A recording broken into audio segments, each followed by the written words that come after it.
тюбаж деген ол уже бір ғасырдан астам медицинада қолданатын кәдімгі процедура. Ол біздің ауыз қуысымыздан бастап тік ішекке дейін толығымен тазалайтын, физиологиялық түрде ағзаны тазалайтын процедура деп айтуға болады. Және біздің жасайтын тюбаждың ол ерекшелігі бар.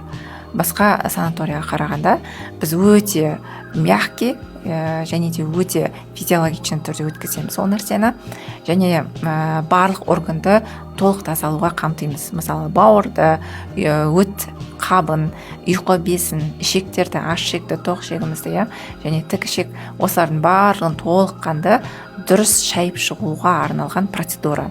Ал енді оны клизмамен салыстыратын болсақ, клизма ол былай айтқанда не физиологичная процедура. Почему? Потому что ол жерде жаңа клизма бізде тік ішектен жоғары қарай береді. А бізде керісінше, біз үлкен дәретке шықсақ та жоғарыдан төмен қарай ғой.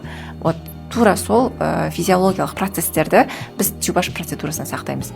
Яғни ол кәдімгі жоғарыдан төмен қарай естественный жолмен шығады. А клизма керісінше.